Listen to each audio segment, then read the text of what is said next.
हरे कृष्णा प्रभु जी and माता जी, आप सभी का एक बार फिर स्वागत है। हम भगवत गीता भगवान का गीत यथारूप जैसा है वैसा ही लिखा गया उसको भगवान की वाणी में समझने का प्रयास कर रहे हैं।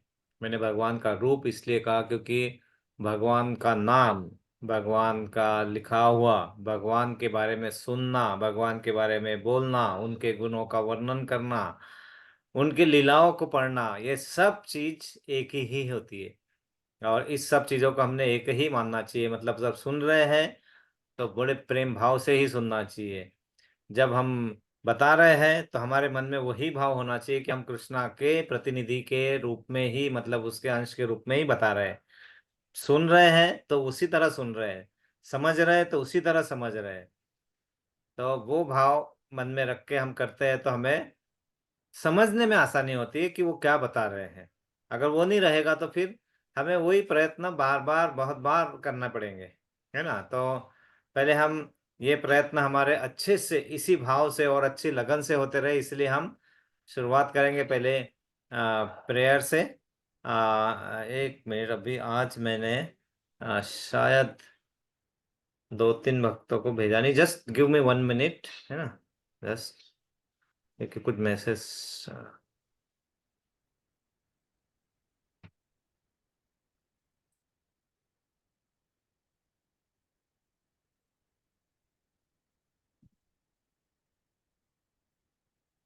सो हरे कृष्णा। सो हम प्रेयर से शुरू करेंगे। ओम ॐ अज्ञानतिमिरान्धस्य ज्ञानतिमिरान्धस्य ज्ञानाञ्जनशलाकया ज्ञानञ्जनशलाकया चक्षुरुन्मीलितनेन चक्षुरुन्मिलितनेन तस्मै तस्मै श्रीगुरुवे श्रीगुरुवे नमः। नमः। श्रीचैतन्यमनोभीष्टं श्रीचैतन्यमनोभीष्टं स्थापितं येन स्थापितं येन भूतले भूतले स्वयं स्वयं रूप रूप कदा कदा मह्यं मह्यं ददाति ददाति स्वपदान्तिकम्। स्वपदान्तिकम्। वन्देऽहं वन्देऽहं श्रीगुरो श्रीगुरोः श्रीयुतपदकमलं श्रीयुतपदकमलं श्रीगुरून् श्रीगुरून् वैष्णवांश्च वैष्णवाञ्च श्रीरूपं श्रीरूपं साग्रजातं साग्रजातं सहगण रघुनाथवितं सहगणरघुनाथान्वितं तं तसजीवम् सजीवम् स्वाद्वैतं साद्वैतं सावधूतं सावधूतं परिजनसहितं परिजनसहितं कृष्णचैतन्यदेवं कृष्णचैतन्यदेवं राधाकृष्णपादान श्रीराधाकृष्णपादान सहगण ललिता सहगणललिता श्रीविशाखान्वितांश्च। श्रीविशाखान्वितांश्च हे हे कृष्ण कृष्ण करुणा करुणा सिन्धो सिन्धु दीनबन्धु दीनबन्धो जगत्पते जगत्पते गोपेश गोपेश गोपिका कान्ता गोपिकान्त राधा कान्त राधाकान्त नमस्तुते। नमस्तुते तप्त तत्व कांचन काञ्चन गौरांगी गौराङ्गी राधे राधे वृंदावनेश्वरी वृन्दावनेश्वरी वृषभानुसुते वृषभानुसुते देवी देवी प्रणमामि प्रणमामि हरि प्रिये। हरिप्रिये। वाञ्छाकल्पतरुभ्यश्च वाञ्छाकल्पतरुभ्यश्च कृपा कृपा सिन्धुभ्य सिन्धुभ्य एव च एव च पतितानां पतितानां पावनेभ्यो पावनेभ्यो वैष्णवेभ्यो वैष्णवेभ्यो नमो नमो नमः। नमः। जय जय श्री श्री कृष्ण कृष्ण चैतन्य चैतन्य प्रभु प्रभु नित्यानंद नित्यानंद श्री श्री अद्वैत अद्वैत गदाधार गदाधर श्रीवासादि श्रीवासादि गौर गौर भक्त भक्त वृंद। वृंद। हरे हरे कृष्णा कृष्णा हरे हरे कृष्णा कृष्णा कृष्ण कृष्णा कृष्णा कृष्णा हरे हरे हरे हरे हरे राम हरे हरे राम राम राम राम राम राम हरे हरे। हरे हरे। हरे कृष्णा हरे कृष्ण कृष्णा कृष्णा कृष्णा हरे कृष्णा हरे। हरे हरे। हरे राम हरे राम राम राम राम राम हरे हरे हरे। हरे। हरे हरे कृष्णा हरे कृष्णा कृष्णा कृष्ण कृष्णा कृष्णा हरे कृष्णा हरे। हरे हरे। हरे हरे राम राम हरे हरे राम राम राम राम राम हरे राम हरे। हरे हरे। हम जय पताका स्वामी महाराज का प्रणाम मंत्र बोलेंगे। नमः ओम नमो ओम विष्णुपदाय विष्णुपादाय कृष्ण कृष्ण पृष्ठाय पृष्ठाय भूतले भूतले श्रीमते श्रीमते जय जय पताका पताका स्वामिने स्वामी इति नामिने। नामिने। नमः नमो आचार्य आचार्य पतया पदाय निताय कृपा निताय प्रदायिने कृपाप्रदायने गौर गौर कथा कथा धाम दामोदया दया नगरागम नागरा ग्राम तारिणे। तारिणे। प्रभुपाद जी का प्रणाम मंत्र बोलेंगे। नमो नमो ओम ओम विष्णुपदाय विष्णुपादाय कृष्ण कृष्ण पृष्ठाय भूतले पृष्ठाय भूतले श्रीमते श्रीमते भक्ति भक्ति वेदांत वेदांत स्वामिने स्वामिनैति नामिने। नामिने। नमस्ते नमस्ते सरस्वते सरस्वते देवे देवे गौरवाणी गौरवाणी प्रचारिणे प्रचारिणे निर्विशेष निर्विशेष शून्यवादी शून्यवादी पाश्चात पाश्चात्य देश देश तारिणे। तारिणे। जय श्री कृष्ण जय श्री चैतन्य कृष्ण चैतन्य प्रभु प्रभु नित्यानंद नित्यानंद श्री श्री अद्वैत अद्वैत गदाधार गदाधर श्रीवासादि शिवासादि गौर गौर भक्त वृंद। भक्तवृंद। ओम नमो भगवते वासुदेवाय। ओम नमो भगवते वासुदेवाय। ओम नमो भगवते वासुदेवाय। ओम नमो भगवते वासुदेवाय। ओम नमो भगवते वासुदेवाय। ओम नमो भगवते वासुदेवाय। हरे कृष्णा। हरे कृष्ण। आप सभी का एक बार फिर स्वागत है। हम भगवत गीता यथारूप अध्याय दूसरा गीता का सार, बहुत ही इम्पोर्टेंट चैप्टर अध्ययन कर रहे हैं हम। और उस इम्पोर्टेंट अध्याय में भी हम बहुत महत्वपूर्ण जगह पे हमारा डिस्कशन है अभी, जहाँ पे भगवान हमारे कर्मों के बारे में, सकाम से निष्काम की तरफ कैसे जाएंगे उस बारे में बड़े ही अच्छे तरीके से अर्जुन के माध्यम से हमें बताने का प्रयास कर रहे हैं। प्रयास इसलिए कर रहा हूँ क्योंकि भगवान तो पूरा बताते, लेकिन हमारे तक आते आते वो कितना तक पहुंच पाता है। तो भगवान तो यही चाहते हैं कि हम सब बहुत ही प्यार से उनके साथ जुड़ जाए, जो हमारा एक्चुअली संबंध अटूट होता है। लेकिन वो संबंध के बीच में क्या होता है, एक एक लेयर आ जाती है, एक आवरण आ जाता है, और वो आवरण को हटाने का प्रयत्न चल रहा है। वो आवरण हमारे आता है मन बुद्धि अहंकार। इसके कारण मिथ्या अहंकार है ना, उसके कारण वो आवरण बना रहता है, और वो आवरण को हटाने के लिए हमें अपने प्रयत्न करने चाहिए। और आवरण हटाने के लिए प्रयत्न हम कैसे करने चाहिए, हम हर बार वैसे देखते हैं। और जब हमारे वो बात निकली है तो हमने ये समझना चाहिए कि किस किस तरीके से हम अपने आप को शुद्धिकरण के मार्ग पे ला सकते हैं। तो उसे कहते हैं नवदा भक्ति, जो आपके सामने शेयर कर रहे हैं, आप देख सक रहे हैं नवदा भक्ति। ओके। सो इसे नवदा भक्ति कहते हैं। और आपको जब भी कोई कोई प्रश्न आता है, तो अगर कोई प्रश्न आपको लीगली या सॉरी तो अच्छे तरीके से पता करना है उसका आंसर या कुछ, तो one of the this option, एक ऑप्शन ये है, इस्कॉन डिजायर ट्री। यहाँ पे अगर जाएंगे तो आपको वहाँ पे सब इस्कॉन से सीनियर डिवोटी ही वो कुछ प्रश्नों के आंसर देते रहते हैं वहाँ पे, है ना।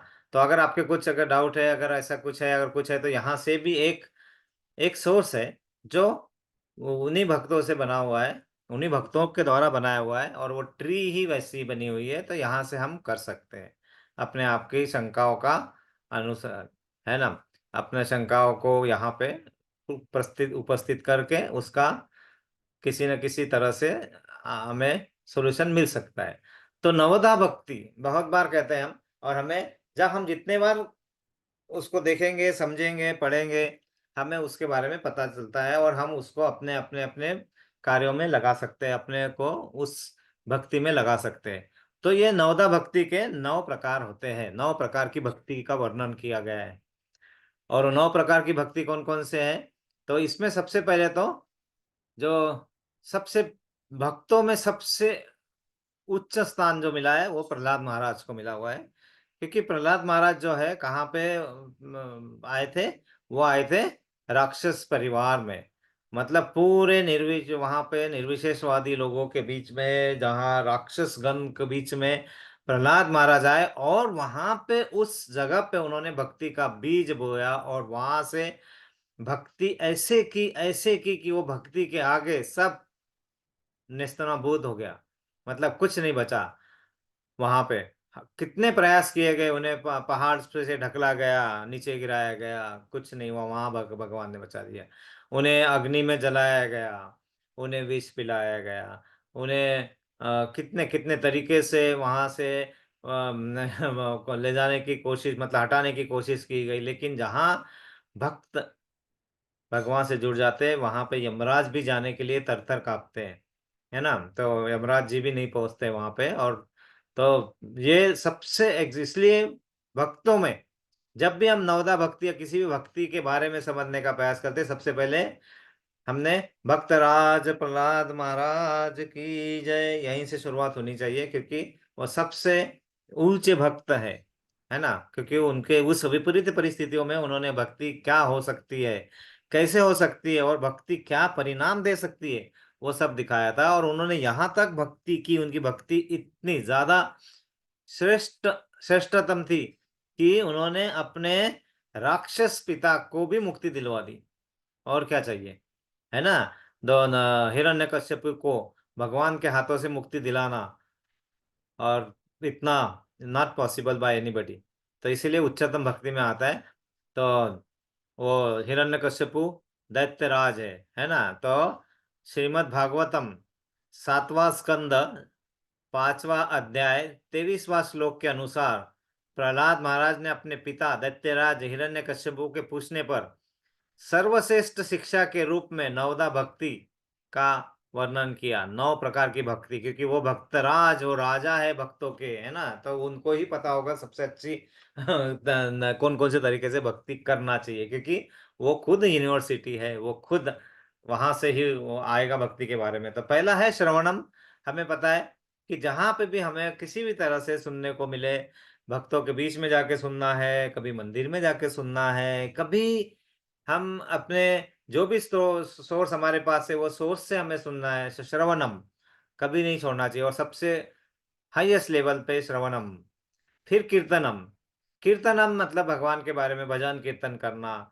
और जब भक्त एक साथ मिलके जब उसका अध्ययन करते हैं, भगवान के बारे में डिस्कस करते हैं वहां पे, तो वो सब कीर्तनम में कहला आ जाता है ना।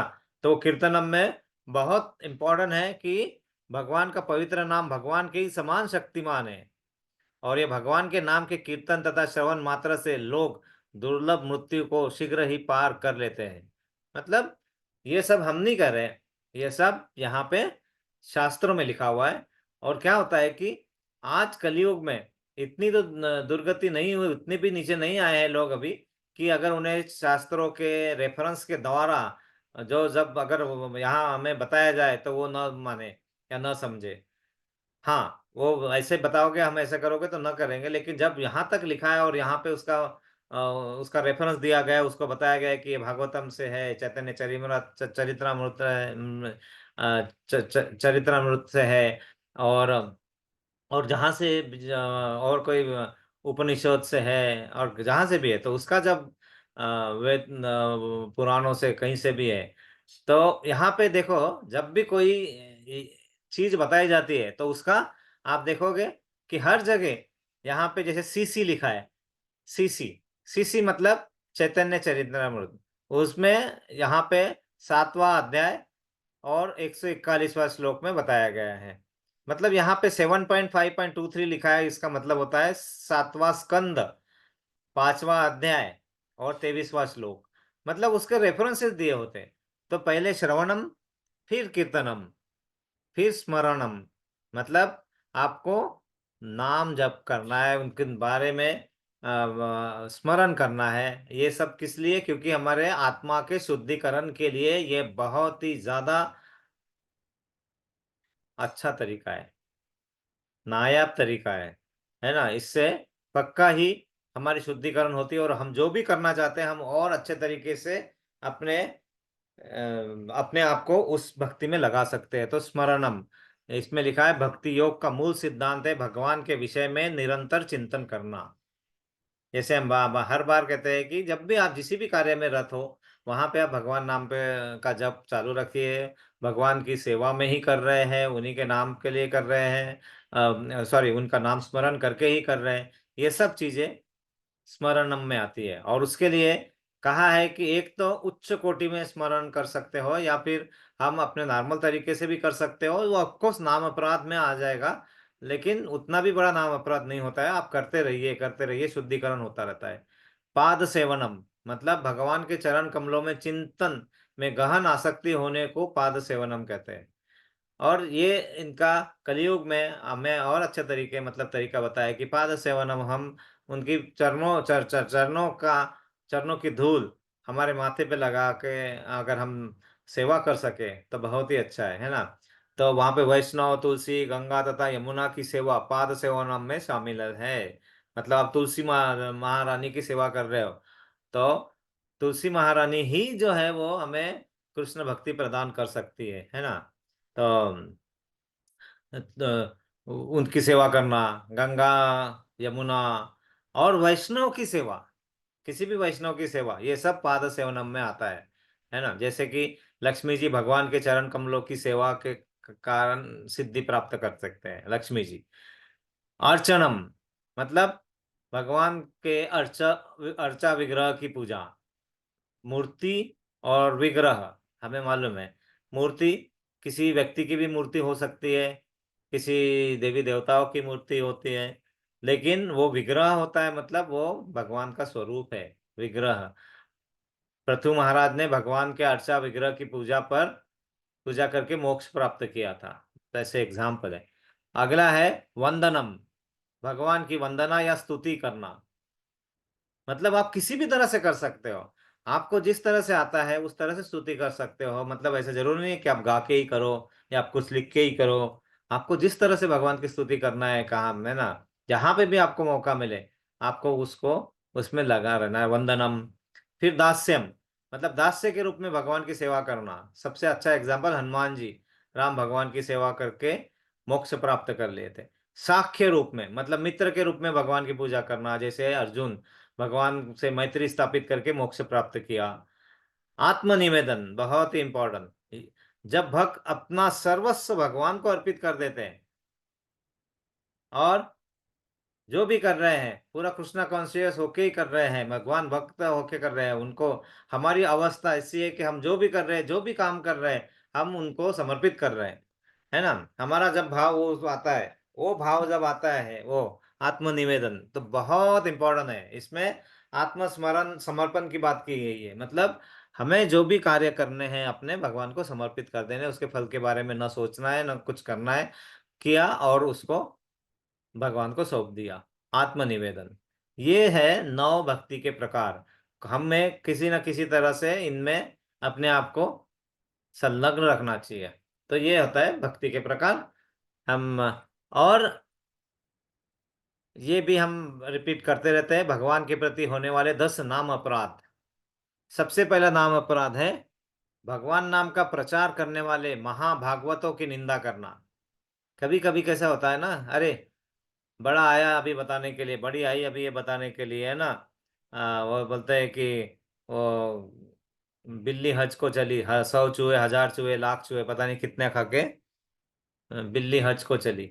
ठीक है, खा लिए हो गया, लेकिन अभी आप हम अब आ रहे हैं मार्ग पे, तो ऐसा सब जब भी आप इसमें आएंगे तो आपकी निंदा तो होनी ही होनी है ना। लेकिन हमने नहीं करना चाहिए, क्योंकि भगवान सब कुछ क्षमा कर देते हैं, सब कुछ क्षमा कर देते हैं। लेकिन किसी भक्त को आपने गलत बोला, या भक्त को, वैष्णव को, किसी को कि गलती से आपके हाथ से अगर कुछ गलत उनका अपमान हो गया, कुछ हुआ, वैष्णव अपराध हो गया, तो फिर भगवान हमें नहीं छोड़ेंगे, है ना। तो वो चीज हमें बहुत ही ध्यान से, एक बार भगवान के लिए हमारे लिए कुछ गलती हो गई तो भगवान से माफी मांग लेंगे और आगे बढ़ेंगे, लेकिन भगवान के भक्तों को, वैष्णवों को कुछ करना, बोलना महा अपराध में आता है, वो तो नहीं बोलना चाहिए। दूसरा, शिव ब्रह्मादि देवताओं के नाम को भगवान नाम के समान अथवा उनसे भिन्न समझना बहुत इंपॉर्टेंट है। यही होता है विशिष्ट अद्वैतवाद कहता है। मतलब हम भगवान के अंश हैं तो भगवान के जैसे है और भगवान के जैसे भी नहीं है, क्योंकि हम भगवान का अंश होने के कारण हम पूर्ण नहीं हो सकते। लेकिन हम भगवान का अंश है तो हमारे में भगवान की कैरेक्टरिस्टिक्स होगी भी, तो हम भगवान के हैं और भगवान के जैसे पूरे भी नहीं है। तो सभी देवी देवताओं को भगवान नाम के समान या उससे भिन्न, दोनों को भी नाम अपराध में गिना जाता है। श्री गुरु की अवज्ञा, किसी भी गुरु का हमें अवज्ञा करनी नहीं चाहिए। वैदिक शास्त्रों तथा प्रमाणों का खंडन करना, मतलब जो भी वैदिक शास्त्रों में लिखा है, कहीं पे जैसे लिखा है और हम बोलते हैं हाँ ये तो सब किसी ने लिख दिया, क्या किया, उनका खंडन करते हैं। हम उस लायक ही नहीं है। जब आपको उस लायक बनेंगे करेंगे तो बात अलग है, वो फिर भी वो खंडन करना मतलब नाम अपराध में ही आता है। अगला है हरे कृष्ण महामंत्र के जप की महिमा को काल्पनिक समझना। मतलब अरे ये जप करके क्या होने वाला है, कुछ नहीं है, ऐसा टाइम पास कर रहे हैं, ये कर रहे हैं, इसको काल्पनिक समझना, ये इससे कुछ नहीं होना, तो ये एक अपराध ही है। पवित्र भगवान नाम पे अर्थवाद का आरोप, मतलब आप पवित्र भगवान नाम ले रहे हैं और उसमें आपका किसी तरह से उसको हम कमर्शियल रूप देके अर्थवाद उस विवादों में लेके अपने आप को लाके उसको उससे जोड़ के उस पे आरोप करना, ये भी एक अर्थवा मतलब इसमें आता है अपराधों में। नाम के बल पर पाप करना, बहुत सारे देखते हैं हम ढोंगी साधु संत और वो सब, वो कुछ कुछ कुछ नाम के बल पे कुछ भी करते रहते हैं, तो वो अपराध में आता है। हरे कृष्ण महामंत्र के जप को वेदों में वर्णित एक शुभ सकाम कर्मकांड के समान समझना। सकाम कर्मकांड मतलब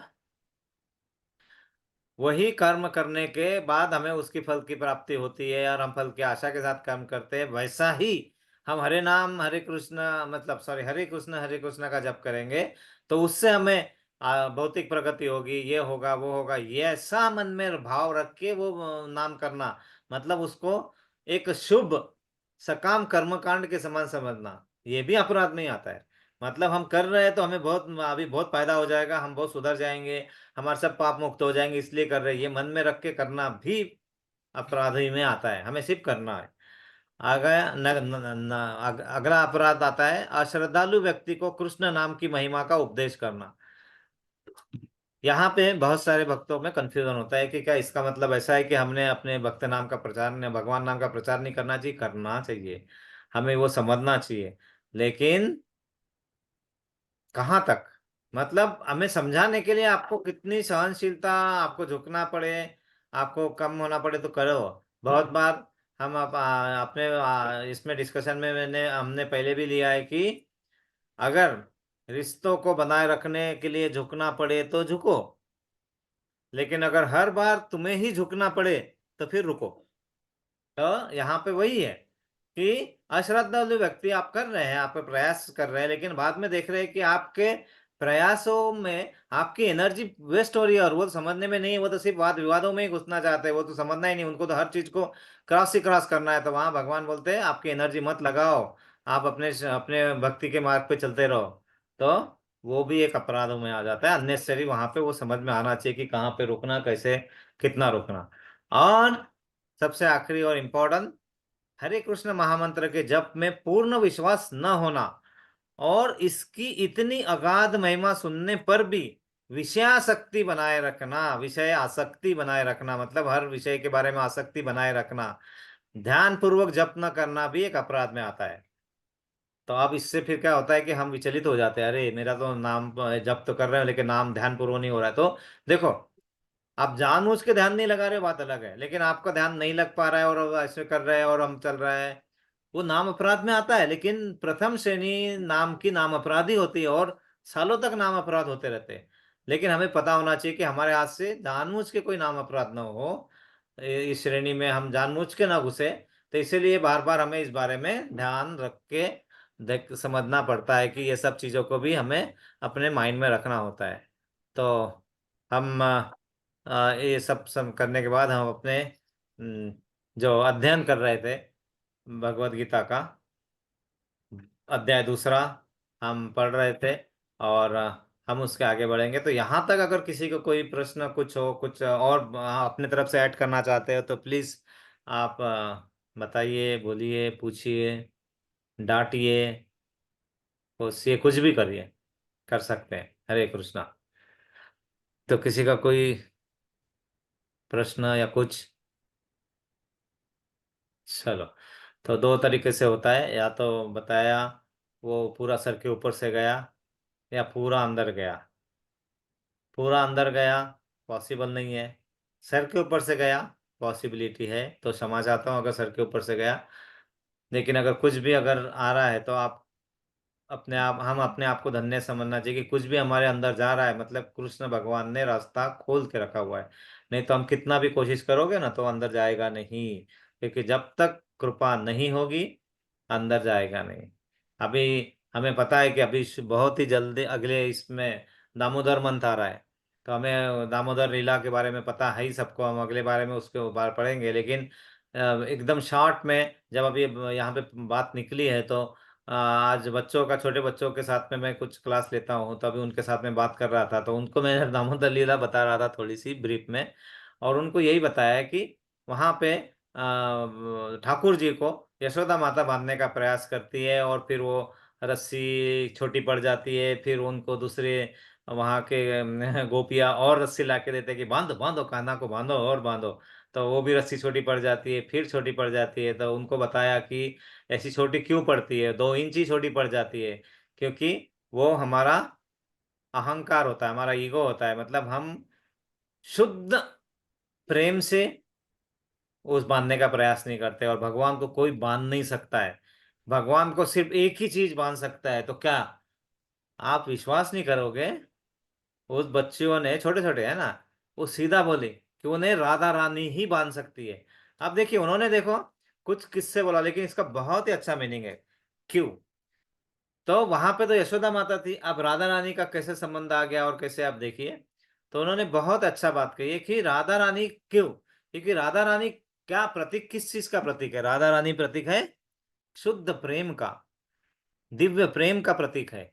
मतलब दिव्य प्रेम, शुद्ध प्रेम जब भी आप चाहेंगे, तो वहां से ही शुरू होगा, वो ही भाव मन में आना चाहिए, है ना। तो जब राधा रानी बांधेगी, मतलब आप शुद्ध प्रेम जब आपके भाव में लाएंगे, तो जैसे माता, कोई भी माता अपने बच्चे से कुछ चाहती नहीं है, और सब देना ही देना चाहती है, इतना प्रेम, निर्मल प्रेम, शुद्ध प्रेम, पवित्र प्रेम, दिव्य प्रेम जो होता है ना, तो तभी वो बांध पाते थे, तब जब।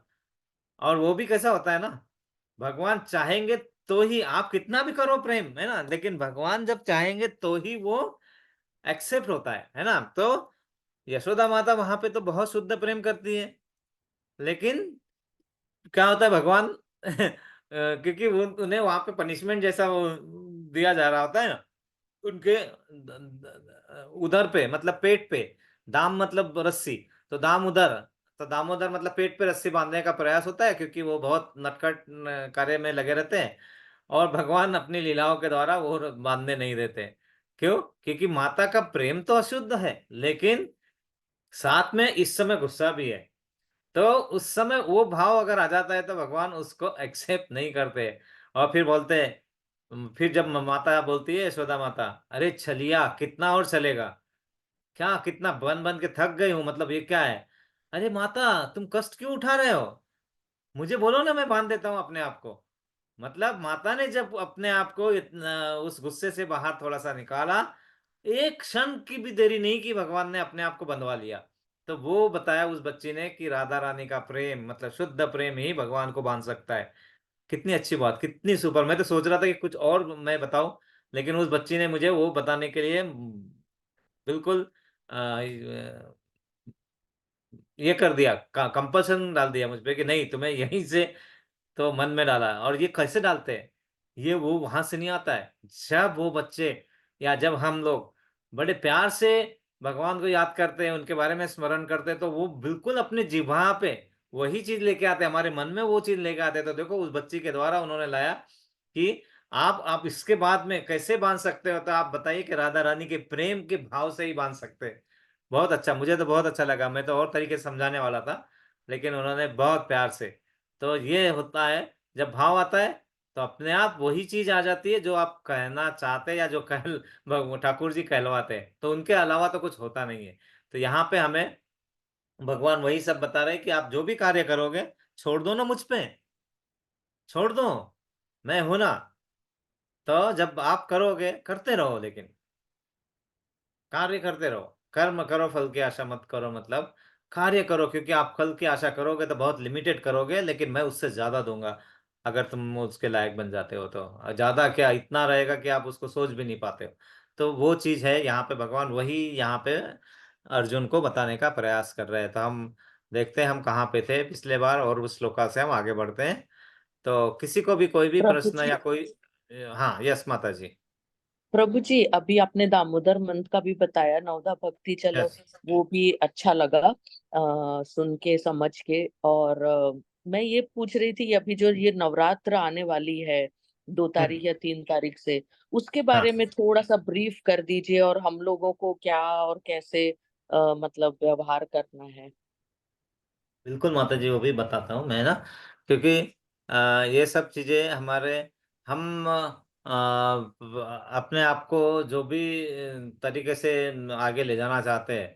तो अभी जब नवरात्र आते हैं, तो अभी देखो, नवरात्र है, हम देवी के नवरात्र करके मनाते हैं।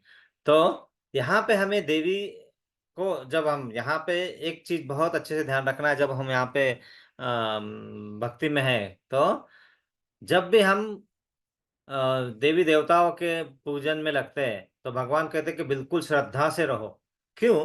क्योंकि हम उतने अभी प्योरिटी नहीं आ पाई है।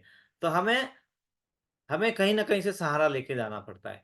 जैसे अगर हमें ज्ञान और अर्जित करना है, ज्ञान का और हमें करना है, तो हमें, जब हम वो श्रद्धा से भक्ति कर पाएंगे सरस्वती माता की उसमें, लेकिन वहां वो करके भगवान क्या करते हैं कि मुझे केंद्रित रखो, केंद्र में रखो। मतलब क्या होगा कि आपका जो भी है उसका कार्य से वो जुड़ जाएगा। मतलब आप करते हो कर, आप जब भी करेंगे, जैसे नवरात्रि का उपवास कर रहे हैं या कुछ भी कर रहे हैं, या नवरात्रि में 9 डेज होते हैं। पहले 3 दिन माता जी दुर्गा रूप में होते हैं, बहुत स्ट्रांग रूप में होते हैं, है ना। दूसरे 3 दिन लक्ष्मी जी के रूप में, मतलब थोड़ा सौम्य रूप में आता है ना। और तीसरे 3 दिन जो होते हैं वह सरस्वती देवी के रूप में, मतलब और सौम्य रूप में माता रानी का होता है।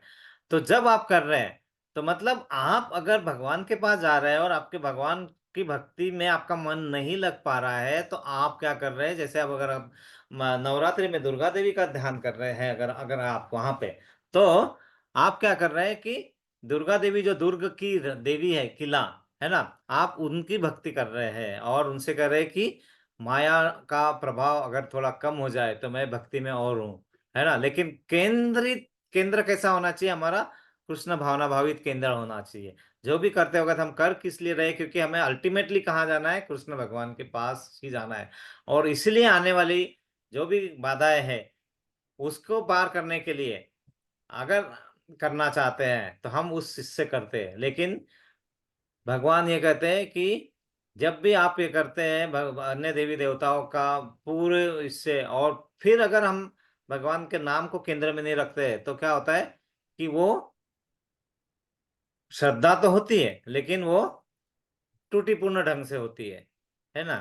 तो उसका श्लोक भी भगवान ने बताया है, मैं आपको थोड़ी देर में बताऊंगा। ए पे अन्य देवता भक्ता यजन्ते श्रद्धान्विता, है ना। तो वो मैं बताऊंगा वो वाला श्लोक। लेकिन उसके पहले यहाँ पे अगर हम करना चाह रहे हैं, तो आप घर पे या कहीं पे भी, जहाँ पे भी ये नवरात्रि का उत्सव हो रहा है, आप जाइए, श्रद्धा से माता जी को कहिए कि हम भगवान के पास और अच्छे से जाना चाहते हैं। तो इसमें हमारी सहायता कीजिए, हमें हेल्प कीजिए। हम भगवान के पास उनके चरणों में चरण कमल पाना चाह रहे हैं। सरस्वती देवी से आप प्रार्थना कर सकते हैं अगर है तो, कि मुझे अभी हम भगवान का दिया हुआ ज्ञान समझ में नहीं आ रहा है, सपोज ऐसा कुछ है, तो क्या मुझे विद्या की देवी होने के नाते कुछ थोड़ा विद्या का ज्ञान सिर्फ, लेकिन वो ज्ञान किस लिए? अगर ज्ञान चाहोगे कि मुझे इससे नौकरी, अच्छी नौकरी मिल जाए और मैं और ऊपर पद पे चले जाऊं, तो फिर हम गलत हो जाते हैं। हमारा वो पहले, हमारा हमें पहले नहीं समझ में आता था ना, हम सिर्फ उतना ही मांगते थे, क्योंकि वो मांग के हम क्या कर रहे हैं, अपने आप को फिर से इस मटेरियल वर्ल्ड में अपने आप को लिफ्ट कर रहे हैं कि अब मैं और ऊंचे पद पे जाऊंगा और अच्छा ये करूंगा। वो नहीं है। ज्ञान इसीलिए दे, या बुद्धि मुझे इसीलिए बढ़ा कि मैं भगवान के बारे में और अच्छे से समझ सकूं, और अच्छे से ज्ञान प्राप्त कर सकूं, और फिर उनकी सेवा में लगूं, और मैं और दूसरों को ज्ञान प्रदान कर सकूं इस लायक। अगर उतने तक हम करके, लेकिन कॉन्शियसनेस भगवान का ही होना चाहिए। तो आप 9 दिन आप जो भी करना चाहते हैं, आप बिल्कुल कीजिए, उसमें कोई प्रॉब्लम नहीं है। अगर न कर पाए तो मन में संकोच न लाइए, पहले सबसे पहले बड़ी बात है। भगवान ने यही कहा है कि अगर आप न कर पा रहे, तो आप जो कर रहे हैं, आप जो नॉर्मल हमारा भगवत भक्ति में कर रहे हैं, आप जप माला कर रहे हैं, आप रोज जो अंग आरती या जो भी भगवान के से आप वो भी कर रहे हैं, तो कोई प्रॉब्लम नहीं है, आप मन में करके। तो नवरात्रि का तो सिर्फ इतना ही मैं बताऊंगा आपको, कि आप बिल्कुल निश्चिंत होके भगवान के को सेंटर में रख के करते रहिए। 9 दिन उपवास करने का अगर आपको इच्छा है तो आप ये कहिए कि मैं इसलिए कर रही हूँ ना उपवास या कर रहा हूँ अभी, कि मुझे इससे पेशेंस सीख जाऊं मैं, और फिर भगवान के प्रति और मेरी आसक्ति बढ़े, विरक्ति मिले इन सब चीजों से।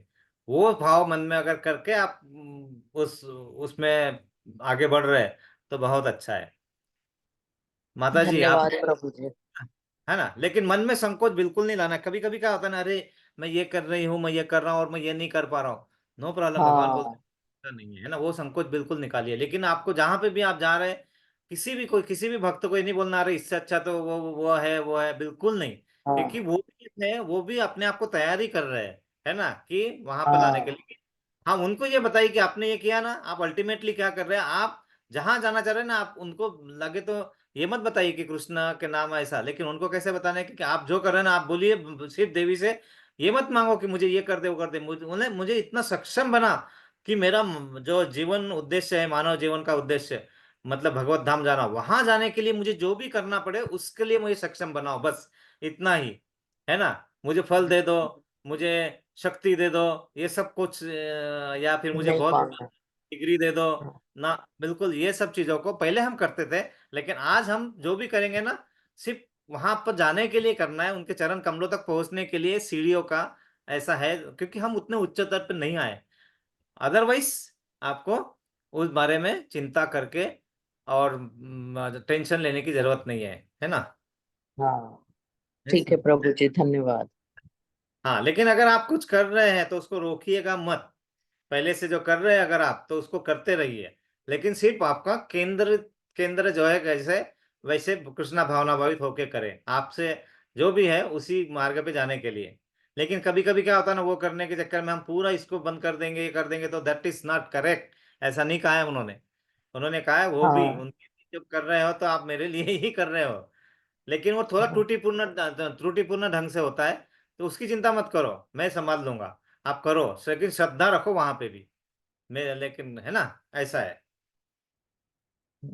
ठीक है माता जी। हाँ या धन्यवाद प्रभु जी, समझ गई मैं। बिल्कुल, या धन्यवाद। और किसी ने कोई कुछ प्रश्न यहाँ पे या कुछ? भगवत गीता 9.23, यस। हाँ, यह विकास प्रभु जी, थैंक यू। मैं वही अभी यहाँ पे ओपन करने वाला था। तो ये देखो, उन्होंने बता दिया कि वो श्लोका का नाम ही बता दिया। तो मैं वो आपके सामने वो श्लोका दिखा देता हूँ, है ना। अ,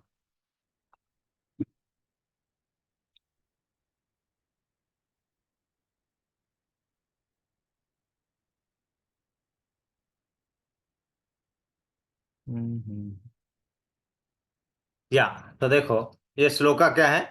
ये पे अन्य देवता भक्ता यजन्ते श्रद्धान्विता, तेपि मामेव कौन्तेय यजन्त अविधि पूर्वकम।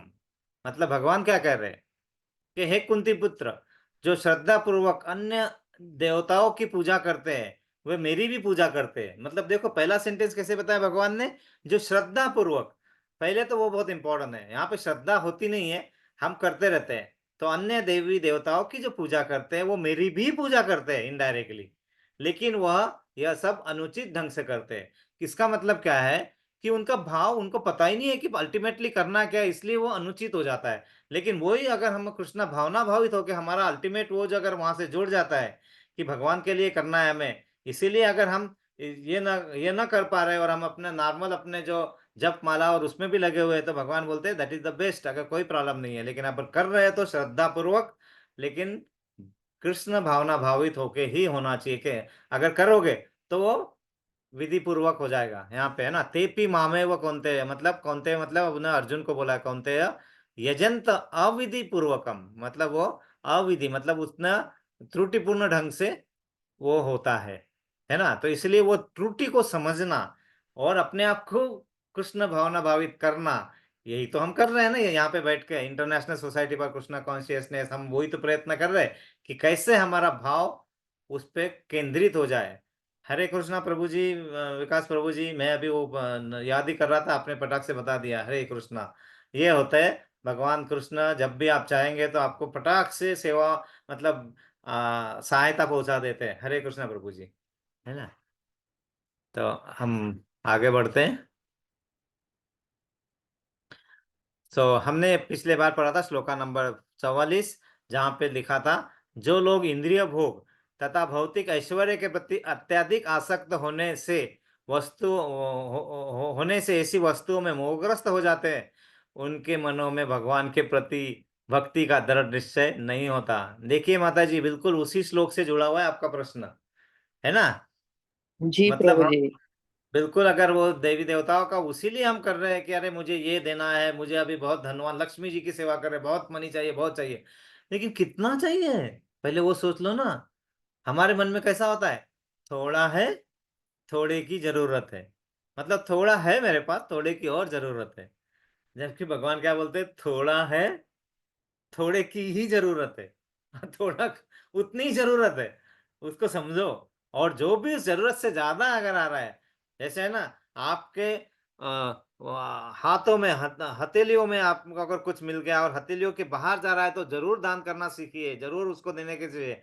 कि आपकी, अगर आपकी जरूरतें खत्म हो गई है, आपकी जरूरतें आप कर पा रहे हैं, और उसके बाद अगर आप कुछ कर सकते हैं तो बिल्कुल कीजिए। नहीं तो क्या होगा, आपके वो मराठी में उसको ओंजड़ बोलते हैं। ओंजड़, ओंजड़ मतलब आपके हथेलियों में दोनों ऐसे पकड़ेंगे ना, और इसके ऊपर अगर धन कुछ मैं धन धान्य डाल रहा हूँ, तो आपके हाथों में जितना समाएगा ठीक है, लेकिन उसके बाद वो गिरेगा ही। लेकिन हम वो समझ ही नहीं पाते, वो गिर गिर के कहाँ जा रहा है, लेकिन हमारी आसक्ति वहीं पे लगी रहती है, क्योंकि हम मोहग्रस्त होते हैं। मोहग्रस्त मतलब अंधे हो जाते हैं उसमें।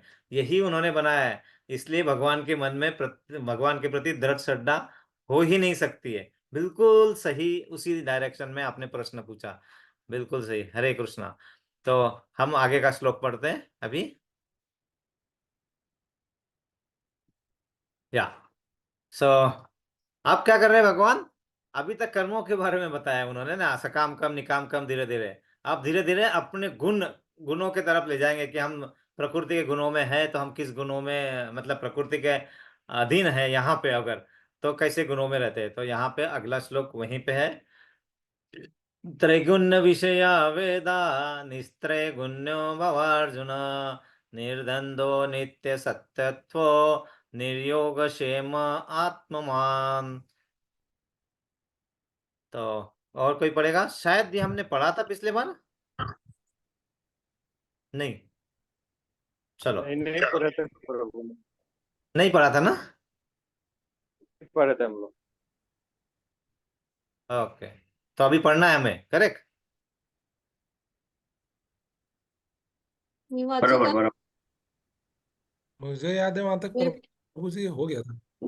हो गया था। ओके, हम आगे बढ़ते हैं, इसका मुझे याद आ रहा है।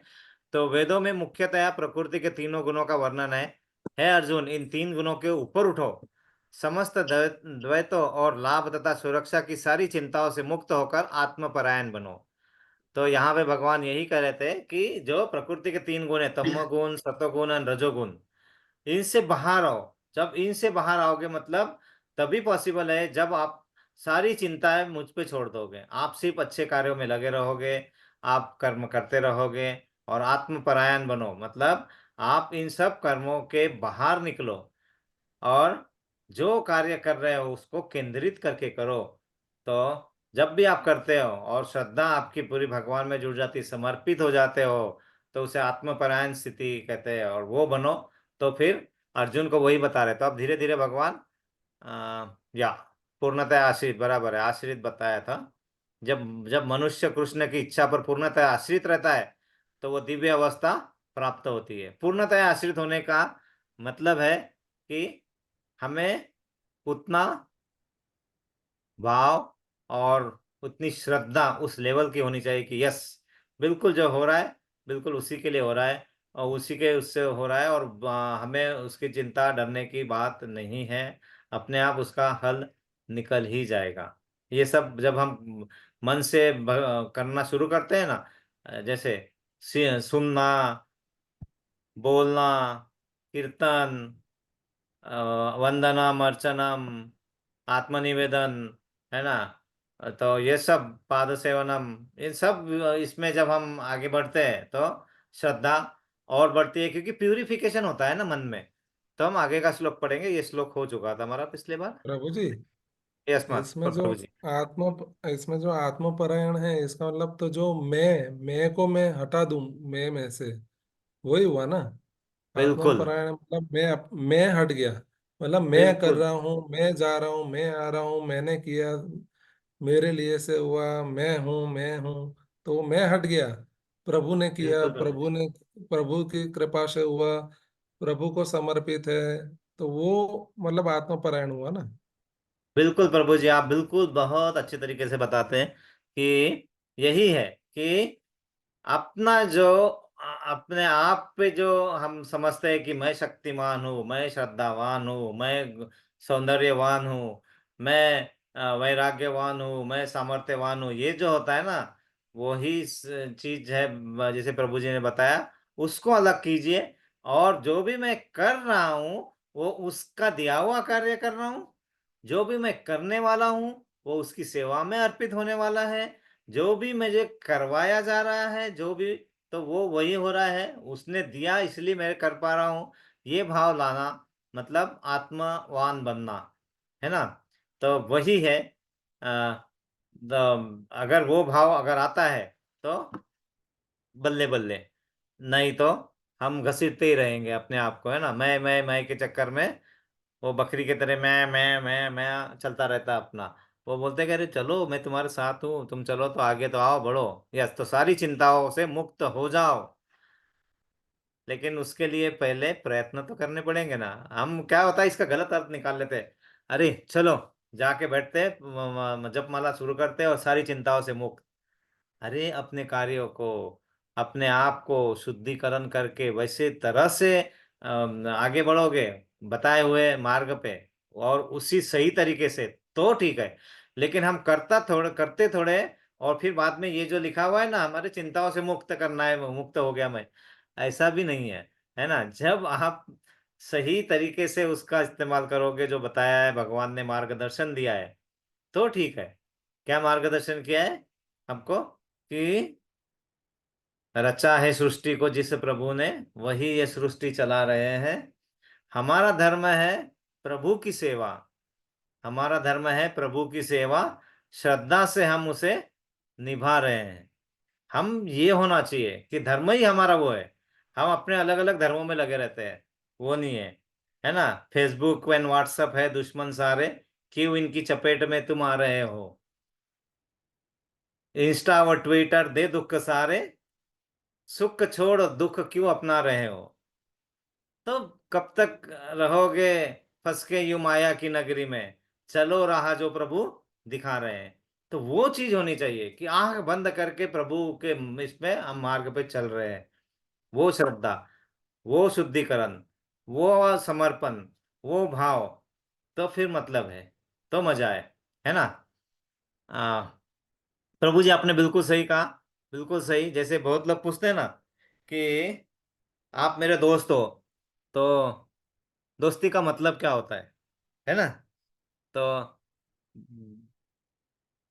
बहुत ही सिंपल इसका उदाहरण होता है कि जहां पे मतलब होता है, वहां दोस्ती नहीं होती। है ना। जब वो क्वेश्चन ही गलत हो जाता है, क्योंकि हमें उसका भाव ही पता नहीं है, दोस्ती का मतलब पूछ रहे हैं। तो भगवान क्या करते हैं, जहां मतलब होता है वहां दोस्ती ही नहीं हो सकती। है ना। तो वो दोस्ती है ही नहीं। तो वो सबसे अच्छा एग्जाम्पल सुदामा और भगवान कृष्ण। क्या है देखो, कुछ नहीं, कुछ लेन देना नहीं है। लेकिन जब वो भाव उस तरह से होता है, तो आप क्या चाहोगे और कब तक चाहोगे। वहां पे तो आप सबको पता ही है सुदामा की स्टोरी की। भगवान उनको मदद करने के लिए उनके दिए हुए रुके सूखे चावल के दाने खाना शुरू करते थे। जब दो दाने खाते हैं तो उन्हें रोक दिया जाता है कि और क्या, मतलब पूरा धन, मतलब पूरा सब उसी पे लुटा दोगे क्या। क्योंकि उस दो दानों में ही पूरा उसका दारिद्र्य सातों इसका पूरा गायब हो गया उसके बाद भी। लेकिन सुदामा का ने अपने जो रहन सहन और जो जैसा उनका नित्य क्रम था, उसको छोड़ा नहीं। तो ये सब चीजें हमारे लिए एक एग्जाम्पल होती है। तो प्रभु जी बिल्कुल आत्ममान मतलब वही सुदामा जैसा होना चाहिए। हमारा मैं मर जाना चाहिए। हरे कृष्णा प्रभु जी, बिल्कुल सही। तो हम अगला हरे श्लोक कृष्ण। पढ़ते हैं। प्रभु जी आप ही पढ़ लेंगे अगला श्लोक। जी प्रभु जी। यावानर्थ उदपाने सर्वतः संप्लुतोदके तावान तावान् सर्वेषु वेदेषु ब्राह्मणस्य विजानतः। हरे कृष्णा। बहुत अच्छा हरे पढ़ा। कृष्ण। और कोई पढ़ेगा माता जी? यस प्रभु जी, मैं पढ़ूं? हाँ बिल्कुल बिल्कुल, पढ़िए, दोनों भी माता जी पढ़े हाँ एक के बाद एक। हाँ हाँ। यावानर्थ उदपाने सर्वताः सम्प्लुतोदके तावान् सर्वेषु वेदेषु ब्राह्मणस्य विजानताः। हरि बोल। हरे कृष्णा। हरि बोल। आप पढ़ लीजिए फिर माता जी। जी प्रभु जी। पावानर्थ उदपाने सर्वतः संलुप्तोदके तावान् सर्वेषु वेदेषु ब्राह्मणस्य विजानतः। हरि बोल। हरि बोल। हरे कृष्णा। इसका शब्दार्थ पढ़ लेंगे। जी प्रभु जी।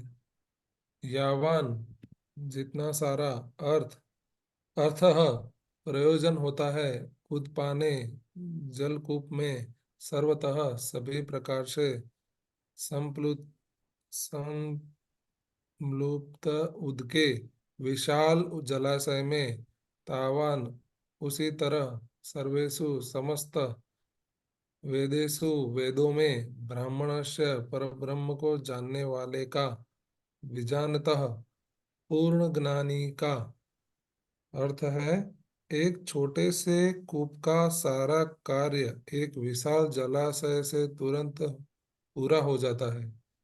इसी प्रकार वेदों के आंतरिक तात्पर्य जानने वाले को उनके सारे प्रयोजन सिद्ध हो जाते हैं। अर्थ है, जय शिला प्रभुपाद। जय जय श्री श्रीला राम।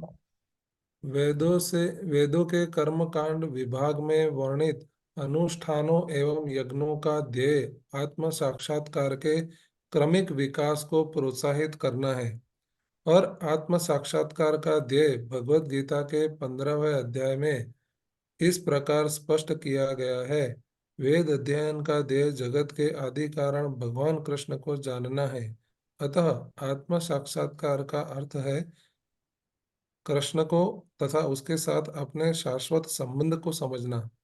कृष्ण के साथ जीवों को संबंध का भी उल्लेख भगवत गीता के 15वें अध्याय के 7वें श्लोक ही हुआ है। जीवात्माएं भगवान के अंश स्वरूप हैं, अतः प्रत्येक जीव द्वारा कृष्ण भावनामृत को जागरूक करना वैदिक ज्ञान की सर्वोच्च पूर्णावस्था है। श्री भगवत गीता में 3 अध्याय 33वें श्लोक। सही है प्रभु जी? हाँ, श्रीमद् भागवतम में है वो। हाँ, श्रीमद् अच्छा, भागवतम। तीसरा श्रीमद् भागवत स्कंद। में तीसरा तीसरा स्कंद। अध्याय तीसरा 33वां स्कंद, श्लोक, 33वां अध्याय, 7वां श्लोक। 7वां श्लोक। इसकी पुष्टि इस प्रकार हुई है, अहो बात स्वपचो अतो गरीयान यज्जि व्याग्रते व्याग्रे वर्तते नाम तुभ्यम ते ते पुस्तपस्ते जुहुवः सश्रुरार्या ब्रह्मानु चूर्णाम गृणन्ति येते। हे प्रभु, आपके पवित्र नाम का जाप करने वाला भले ही चांडाल जैसे निम्न परिवार में क्यों न उत्पन्न हुआ हो, किंतु वह आत्म साक्षात्कार के सर्वोच्च पद पर स्थित होता है। ऐसा व्यक्ति अवश्य ही वैदिक अनुष्ठानों के अनुसार सारी तपस्याएं संपन्न किए होता है, और अनेक अनेकानेक बार तीर्थ स्थानों में स्नान करके वेदों का अध्ययन किए होता है। ऐसा व्यक्ति आर्य कुल में सर्वश्रेष्ठ माना जाता है। अतः मनुष्य को इतना बुद्धिमान तो होना ही चाहिए कि केवल अनुष्ठानों के प्रति आसक्त न रहकर वेदों के उद्देश्य को समझे, और अधिकाधिक इंद्रिय तृप्ति के लिए ही स्वर्गलोक को जानने की कामना न करे। इस युग में सामान्य व्यक्ति के लिए न तो वैदिक अनुष्ठानों के समस्त विधि विधानों का पालन करना संभव है, और न सारे वेदांत तथा उपनिषदों का सर्वांग अध्ययन कर पाना सहज है। वेदों के उद्देश्य को संपन्न करने के लिए प्रचुर समय, शक्ति, ज्ञान तथा साधन की आवश्यकता होती है। इस युग में ऐसा कर पाना संभव नहीं है, किंतु वैदिक संस्कृति का परम लक्ष्य भगवान भगवान नाम कीर्तन द्वारा प्राप्त होता है, जिसकी संस्तुति पतितात्माओं के उद्धारक भगवान चैतन्य द्वारा हुई है। जब चैतन्य से महान वैदिक पंडित प्रकाशानंद सरस्वती ने पूछा कि आप वेदांत दर्शन का अध्ययन न करके एक भावुक की भांति पवित्र नाम का कीर्तन क्यों करते हैं, तो उन्होंने उत्तर दिया कि मेरे गुरु ने मुझे बड़ा मूर्ख समझकर भगवान कृष्ण के नाम का कीर्तन करने की आज्ञा दी। अतः उन्होंने ऐसा ही किया और वे पागल की भांति भावन मत तो हो गए। इसी इस कलयुग में अधिकांश जनता मूर्ख है और वेदांत दर्शन समझ पाने के लिए पर्याप्त शिक्षित नहीं है। वेदांत दर्शन के लिए के परम उद्देश्य की पूर्ति भगवान के पवित्र नाम का कीर्तन करने से हो जाती है। वेदांत वैदिक ज्ञान की पराकाष्ठा है और वेदांत दर्शन के प्रणेता तथा ज्ञाता भगवान कृष्ण है। सबसे बड़ा वेदांती तो वह महात्मा है जो भगवान के पवित्र नाम का जाप करने में आनंद लेता है। संपूर्ण वैदिक रहस्यवाद का यही चरम उद्देश्य है। हरि बोल, हरि कृष्ण। हरी बोल। बहुत ही अच्छा पढ़ा प्रभु जी, और बहुत हरे इम्पोर्टेंट कृष्ण। भी है।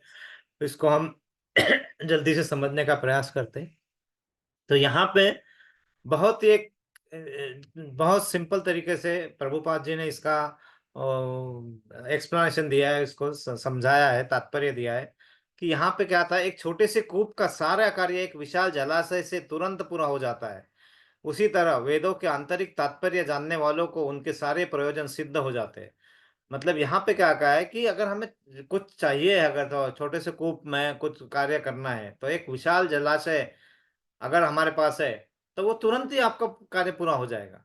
और यही सब समझाने का प्रयास कर रहे हैं यहाँ पे। तो सबसे पहले तो हमें क्या है, यहाँ लिखा है कि हमारे जो पहले पहले जो हमारा भी जो शास्त्रों का ज्ञान अध्ययन, मतलब जो भी था ज्ञान, वो कहाँ पे आया था, वेदों से आया था। लेकिन क्या था, वेदों का अध्ययन हम उस समय कर पाते थे, वेदों के अध्ययन करने लायक थे। जब वो नहीं हुआ है तो एक वेद को चार वेदों में बनाया गया। जब भी वो भी नहीं समझ पा रहे तो हमें 107 उपनिषदों और पुराणों में डाला गया। जब वो भी नहीं हुआ तो भगवान ने क्या कहा कि चलो 700 श्लोका की भगवत गीता देता हूं मैं तुम्हें। वो चलो उसको पूरा सार निकाल के यहाँ पे लाके दे दिया है। वो भी देखा भगवान ने। सात वो 5000 साल पहले हमें, मतलब 5250 साल पहले, जो भी है वहां पे हमें ये बताया कि भगवत गीता ये आपका जीवन का मैनुअल है। लेकिन वो भी नहीं कर पाते हैं हम। तो फिर भगवान ने जब यहाँ पे श्री कृष्ण चैतन्य महाप्रभु के रूप में जब यहाँ पे उन्होंने अवतरण किया, तो उन्होंने क्या बताया कि कलयुग में हम सब इतने बद्ध जीव है। बद्ध जीव मतलब इतने हम निम्न स्तर पे आ गए, हमारी बौद्धिक स्तर हमारा इतना नीचे आ गया है कि हम न तो वो वैदिक ज्ञान अर्जित कर पाएंगे। तो उससे क्या होगा कि जब वो कर ही नहीं पाओगे तो फिर उसके पीछे क्यों पड़े हो। मतलब ऐसा हो गया कि आप एक क्लास में बैठे हो और आपको टीचर बता रही है कि एक बच्चा है, सॉरी एक प्राणी है जो ये है क्या बोलते हैं, मछली है, और उसको झाड़ पे चढ़ने के लिए बोला जा रहा है। जब उसकी वो योग्यता ही नहीं है तो उस पे झाड़ पे चढ़ने का मतलब क्या है, किसी तरह भी नहीं तू चढ़, नहीं तू चढ़, यही सब में हम लगे रहेंगे तो क्या होगा। जब अपनी अपनी अपनी बौद्धिक स्तर को पहचानना है, और हम नहीं पहचान पाते तो हमारे गुरु पहचानते हैं। और यहाँ पे यही बताया गया है कि अगर आपके गुरु ने आपको कुछ समझ के बताया है, मतलब उसने उन्होंने आपकी कितनी शक्ति है, क्या कर सकते हो, किस तरह से आपको अच्छा भगवत भक्ति में जाने का मार्ग आराम से खुल जाए, क्या कर सकते हो, वो पहचानते हैं हमसे ज्यादा, और वही वो करवा सकते हैं। तो यहाँ 15वें अध्याय में बहुत बहुत सारे ऐसे उल्लेख आएंगे। तो जैसे अभी 15.15 मतलब 15वें श्लोक में उन्होंने कहा, वेद का अध्ययन ध्येय जगत के आदि कारण भगवान कृष्ण को जानना है। मतलब भगवान कृष्ण को ही जानना है जो वेदों से पढ़ना है। और जब भक्ति से अगर हम भगवान कृष्ण के पास जा सकते हैं, हम शाश्वत संबंध बना सकते हैं, क्योंकि हमारे पास वही पॉसिबल है, तो क्यों ना हम वही करें। हम वैसा ऐसा क्यों ऐसे कोई प्रयत्न करते लगे कि पूरे पूरी लाइफ निकल जाएगी और हमें एक वेद भी नहीं पढ़ पाएंगे हम अभी, है ना। वो मालूम है हम यहाँ पे नहीं कर पाएंगे, क्योंकि हमारी आयु भी कम हो गई है, पहले जैसे हजारों साल आयु नहीं बची है, 500 साल आयु नहीं बची है, मुश्किल से 60 70 हजार 100 वर्ष की आयु बची है, उसमें इतने सारे माया वर्ल्ड में काम है, इतने कामों को अपने कर्तव्य को निभाना भी है।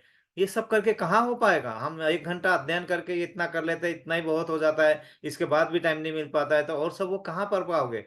तो वो 7वें श्लोक में 15वें अध्याय में भी उन्होंने वही बताया है कि कृष्णों का जीवन का संबंध भगवत गीता के 15 अध्याय में बताया कि जीवात्मा है जो भगवान का अंश रूप में, और उससे जुड़ना है मतलब भक्ति कर लो। भक्ति जब कर सकते हो तो पवित्र नाम का जप करो, और अपने आप को आप किसी भी परिवार में जन्मे हो, चंडाल परिवार में जन्मे हो, आप किसी भी तरीके कौन से भी परिवार में जन्मे हो, आपने भगवत भक्ति श्रद्धा से कर ली तो आपका बेड़ा पार हो जाएगा। यही भगवान यहाँ समझा रहे हैं, और प्रभुपाद ने बिल्कुल वही तरीके से बताया कि आपको अगर जैसे मैं वो 2 लाइन ट्रक के पीछे वाली पढ़ता हूँ ना, कि अगर आपका अ, मन अगर आपका साफ हो तो नहीं, कर्म तुम्हारे अच्छे हो तो किस्मत ही तुम्हारी दासी है, और मन अगर तुम्हारा साफ हो तो घर ही मथुरा काशी है। तो मन को साफ करो, भाव लाओ।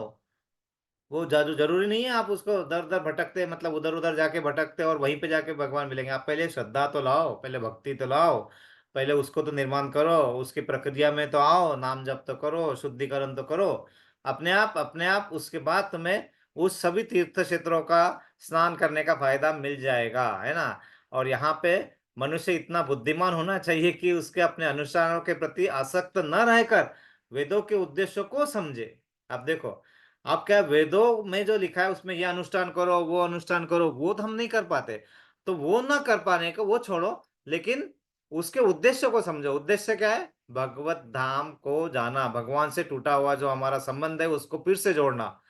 और यहाँ पे एक उदाहरण भी दिया है कि वहां पे जब चैतन्य महाप्रभु के से एक महान पंडित प्रकाश नंद सरस्वती, जो बहुत ही अच्छे वेदों के ज्ञाता थे, उन्होंने पूछा कि तुम ये इतने ज्ञानी हो, क्योंकि चैतन्य महाप्रभु इनको निमाई पंडित भी बोलते हैं, है ना। निमाई पंडित मतलब वो पंडित थे, बहुत ज्ञान था उनको, तो उनसे कहा गया कि आप इतने पंडित है तो आप सबको बताओ ना कि वेदों से पढ़े, शास्त्रों से पढ़े, अध्ययन करे। ये क्या नाम नाम हरि नाम में लगा दिया आपने सबको, और वो सब पागलों के तरह, मूर्खों के तरह ये हरि नाम कर रहे हैं, तो आप सब लोगों को पागल क्यों बना रहे, मूर्ख क्यों बना रहे। तो उन्होंने क्या कहा, मेरे गुरु ने मुझे बता दिया कि अभी इस जगत में आपके पास वो शक्ति ही बची नहीं है, और उसका वेद का सारांश ही यही है कि भगवान से जुड़ना है।